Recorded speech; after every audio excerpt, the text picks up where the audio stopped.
Well, if you watched our show for very long, one thing that you know for certain, man, Scott and I, we love hunting whitetails.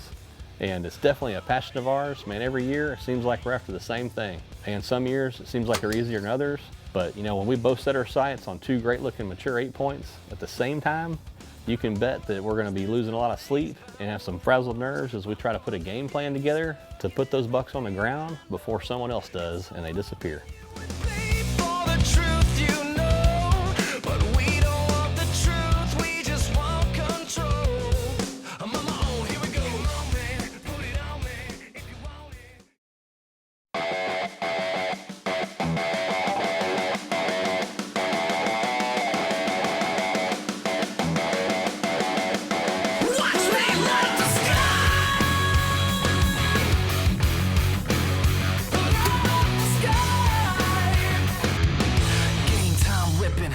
Condition, lights out, stomping all competition. My utmost to his highest, it gets no flyer.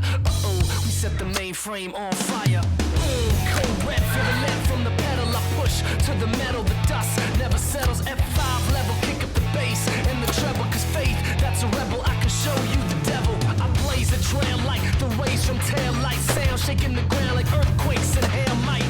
Someday I'll die, but not tonight. Excuse me while I light up the sky.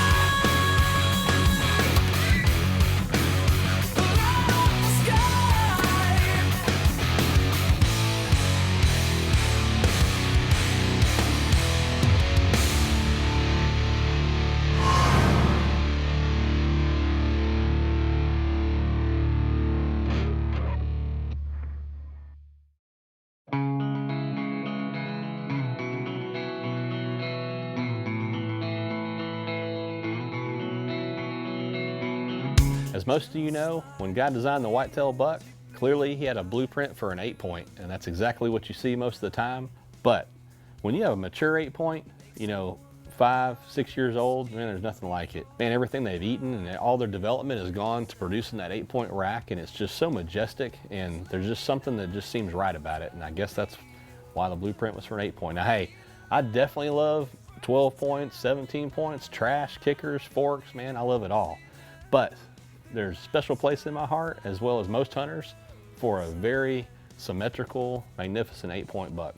So this year is pretty much every year goes for us. You know, we spend most of the summertime watching the bucks on the trail cameras. You know, we know the ones that we've passed from the previous season. You know, each week the anticipation builds and builds as these deer start showing up to the protein feeders, and we start getting some great pictures of them.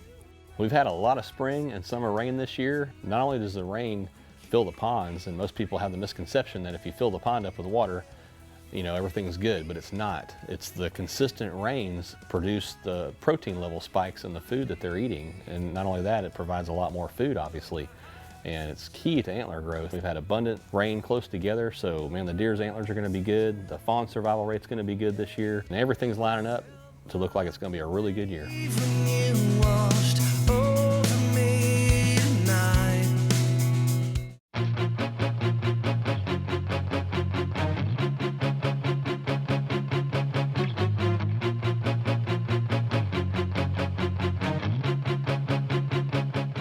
Man, October has finally arrived. It's been a long anticipated month of the year.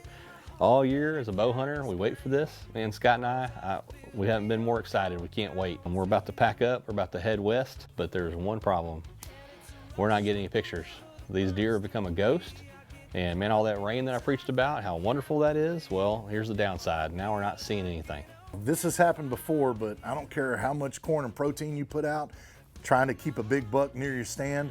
When it comes to acorns and they start to drop and they're as plentiful as they've been this year, you know, it's hard to know where these bucks are gonna be. I mean, our place, there are thousands of live oaks and there's that many more acorns falling every day from these trees, and it really makes it tough to know where these bucks are gonna be.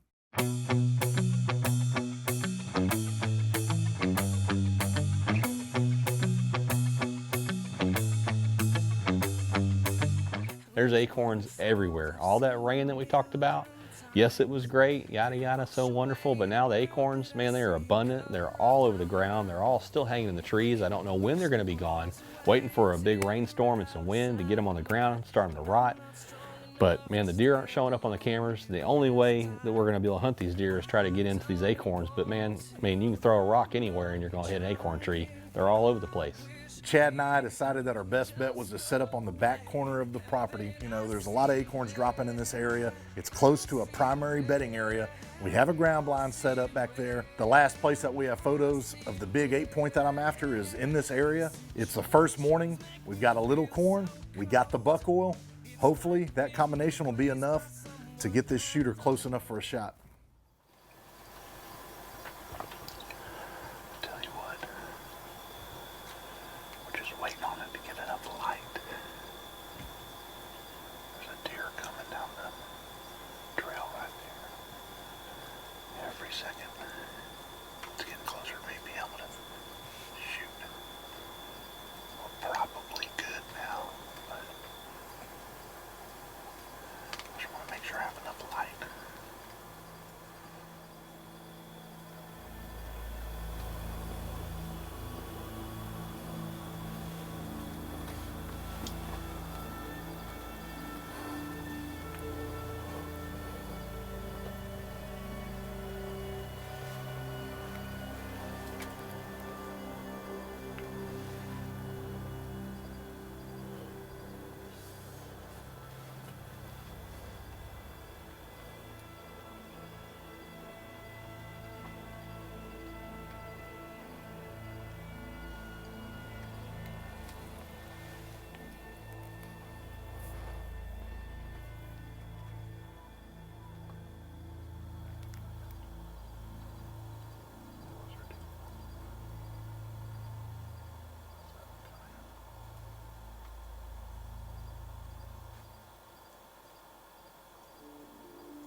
I got a bad case, I'm turning it up, it's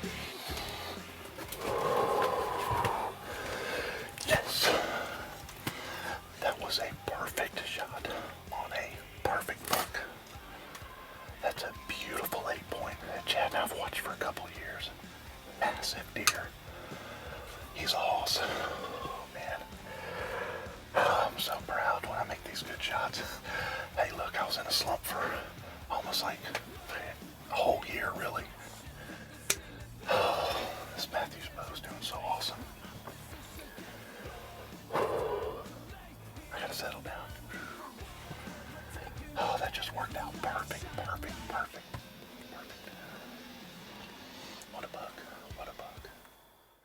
Right here's the main area where I put the corn. I actually had some corn out here. It kind of converges and comes to this main point here. It makes it hard for the deer to get in there. It forces them to turn broadside for me. So that's why we do that. But we put the buck oil on top of it, and there's no doubt that they smelled it. I mean, both those deer came right in, and they found this area right here, so it works well. But that's the key right there too. It's just a big, huge bodied 8-point. Hey, we were in that ground blind. First time we've sat there this season, and it paid off. We haven't disturbed that area. There were only a couple deer that came out, but sometimes that's all it takes.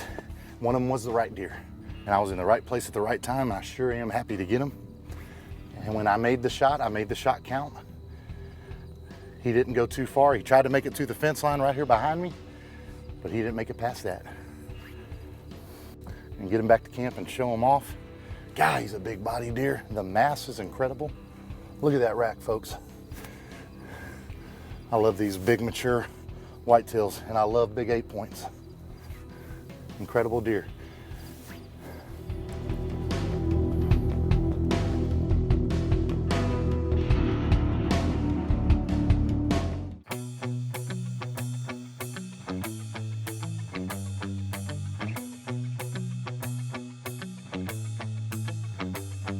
Well, if anyone out there knows me, they know I'm not a morning person, not even close. Scott seems to be a morning person, so it's worked out really well for us over the years because I film him in the mornings and he can film me in the evenings. You know, sometimes I'm waiting on him to pick me up in the Ranger, and I have to drive down there in my Ranger and make sure he's up.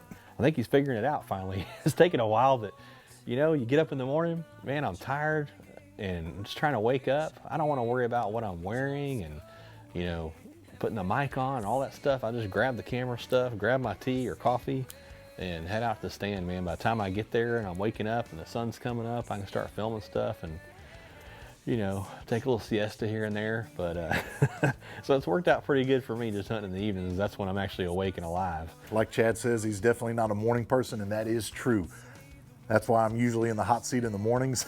And hey, it worked out great this morning. Now it's time for me to be on camera duty and grab the camera, sit behind Chad for his hunt. Now we're gonna do the same type of game plan that we did on my hunt. You know, there's a ground blind set up that's not far from where he's been getting photos of this big 8-point that we've been seeing. Hey, if we get lucky, maybe we'll have both of these monarchs on the ground in the same day.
I just smoked me a big 8-point. That is a loss. Came right to that buck oil. Man, I'm fired up. Oh man. He just came out of nowhere. We're just hoping to see something tonight. And all of a sudden I see horns coming. Cameraman couldn't get on him. He came from a long ways out. Man, that was a beautiful deer. I am some kind of excited.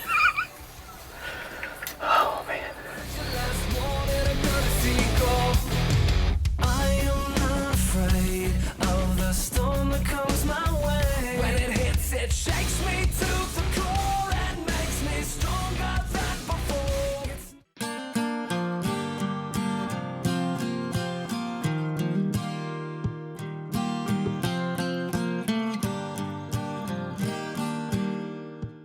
Ah, there's my arrow. Finally. All right. Let's see.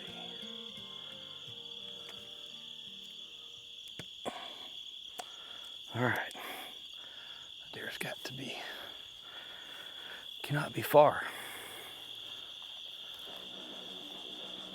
Hey, there he is right there, Scott. What?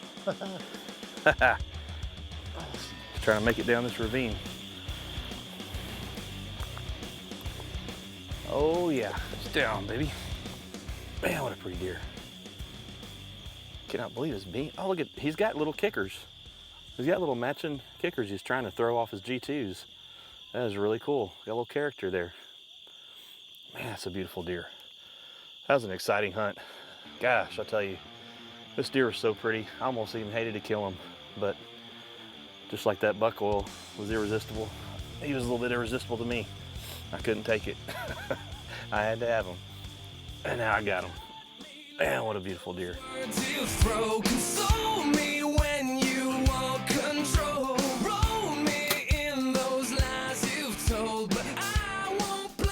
You know, they're definitely not all like today. You know, usually for us, things aren't going right.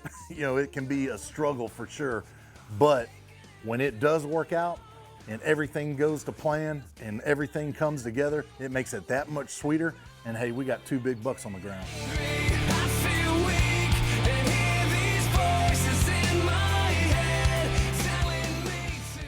You know, I can't complain. I had a pretty good 2017 season. I killed 3 really nice deer and had a great year, but the biggest buck here on one of my properties in Florida, I actually missed. I hunted him all season long. I got 1 look at him, and in that moment, I overthought it. My gut told me the yardage was one thing. It all happened fast, and I overprocessed it and overthought it and shot right over his back, and that was the only look that I got at that deer all year long, and maybe you know what that's like. But you know, I see people, I think, approach God that same way sometimes and miss out on God because they overthink it, right? They try to fit God into their intellectual box, and they go, well, 2 + 2 has to equal 4, and if they can't kind of rationalize God, they just try to dismiss God altogether in their life. And I really just believe it's a huge mistake, because there's a scripture that says that if we come to God, those that come to God must believe that He is, and that He is a rewarder of them that diligently seek Him. And He's talking about faith.